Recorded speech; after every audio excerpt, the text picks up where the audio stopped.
Apakah jadinya apabila ada suatu kaum yang diazab Allah SWT menjadi sesuatu yang sifatnya dihinakan?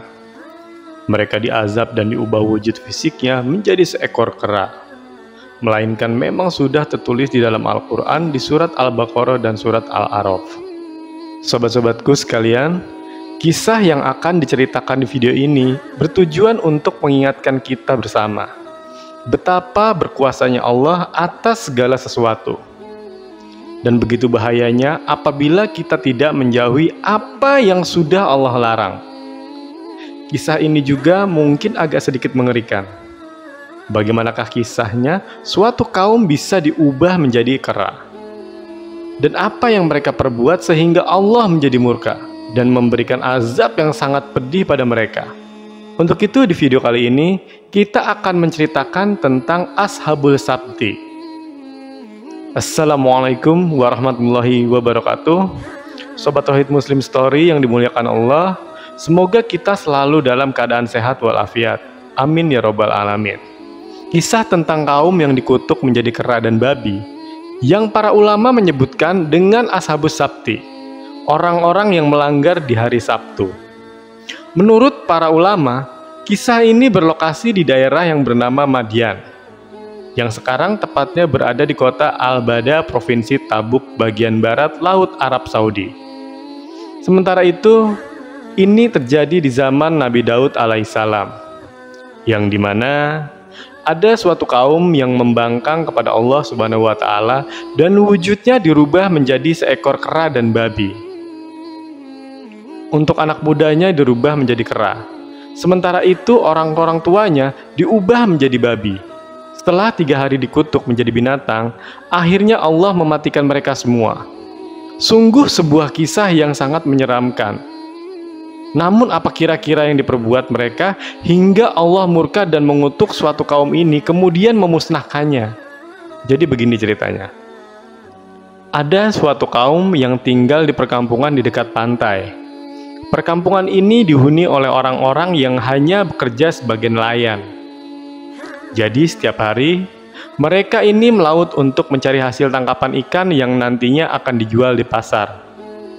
Kemudian, Allah pilihkan satu hari khusus untuk kaum ini, di mana pada hari itu mereka ini tidak boleh melakukan aktivitas penangkapan ikan. Hari tersebut adalah hari Jumat. Namun kaum ini menolaknya dan memilih hari Sabtu sebagai hari sakral mereka. Jadi dikatakan di sana, dalam seminggu mereka ini ada satu hari yang dilarang untuk mencari ikan, yaitu hari Sabtu. Dan pada akhirnya Allah memilihkan hari Sabtu untuk hari sakral kaum ini. Jadi selama hari Ahad sampai Jumat, kaum ini pergi melaut untuk menangkap ikan. Kemudian di hari Sabtu mereka libur. Dan terus kegiatan ini berlangsung selama berbulan-bulan bahkan bertahun-tahun. Lalu Allah uji mereka pada hari Sabtu. Ikan-ikan terlihat sangat banyak dan melompat-lompat dari dalam air.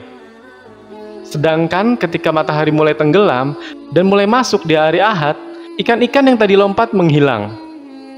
Dari hari Ahad sampai Jumat, ikan-ikan yang mereka tangkap ini sedikit dan sangat sulit untuk didapatkan di hari-hari tersebut.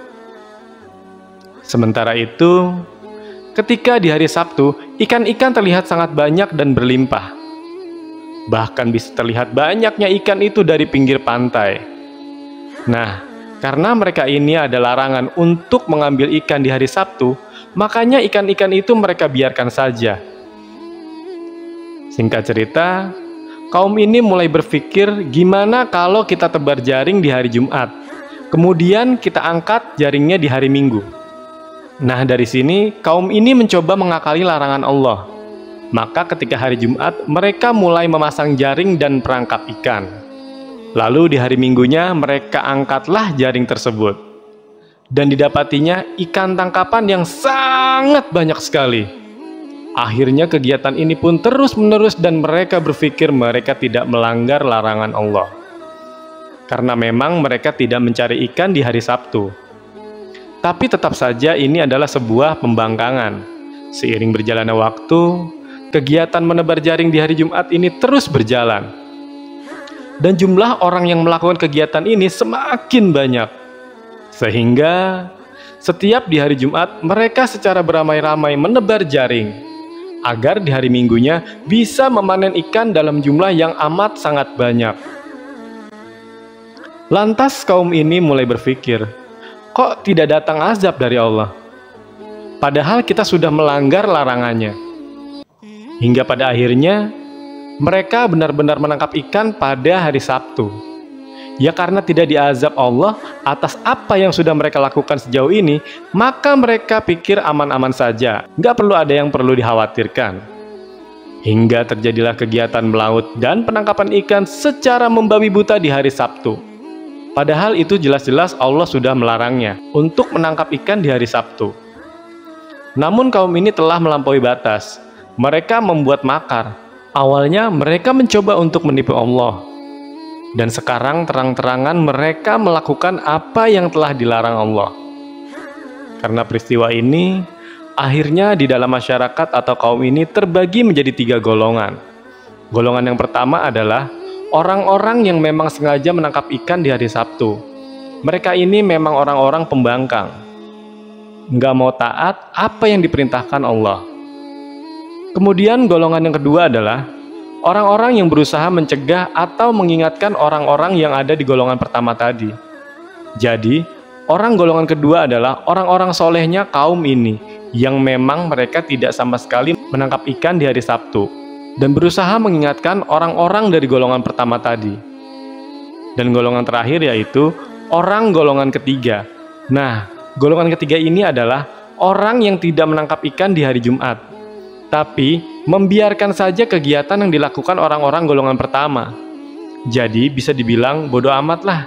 Akan tetapi parahnya lagi, orang-orang golongan ketiga ini malahan melarang orang-orang golongan kedua untuk mengingatkan.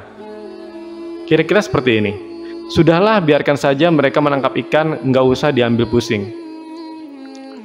Pada suatu hari, orang soleh dari golongan kedua ini membuat tembok pemisah. Jadi tembok ini memisahkan antara golongan 1 dan 3 dengan orang golongan kedua. Orang-orang golongan kedua ini takut akan datangnya azab Allah.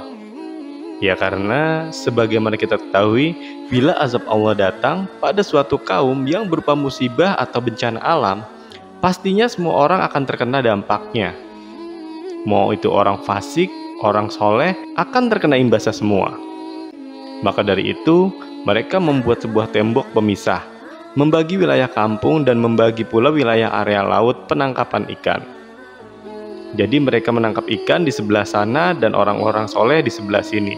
Begitulah kira-kira gambarannya. Sobat Tauhid Muslim yang dimuliakan Allah, setiap di hari Sabtu terdengar suara riuh dari balik tembok orang soleh ini.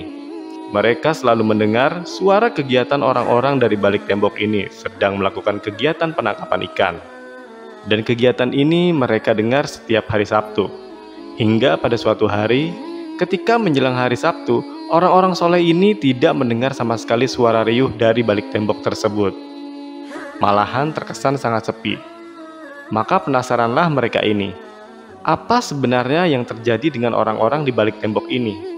Kenapa tiba-tiba hari ini sangat sepi? Jadi ditugaskanlah seorang pemuda untuk memanjat tembok pemisah tersebut, untuk melihat apa yang sedang terjadi di sana. Maka ketika pemuda itu memanjat tembok dan mulai melihat perkampungan dari atas tembok tersebut, tiba-tiba ia terkejut dan sangat terheran-heran. Tidak ada satu orang pun sama sekali. Jadi di seluruh perkampungan itu sepi senyap. Yang pemuda itu lihat malahan ada banyak sekali kera dan babi di sana. Pada akhirnya, orang-orang soleh ini secara beramai-ramai mendatangi kampung itu. Yang mereka lihat hanya ada kera dan babi. Dan tidak ada satupun penduduk sama sekali. Tapi kalau diperhatikan, kera-kera di sana bertingkah agak aneh. Karena kera-kera ini memandangi orang-orang golongan kedua ini dengan muka yang sedih. Bahkan, ada yang sampai menangis.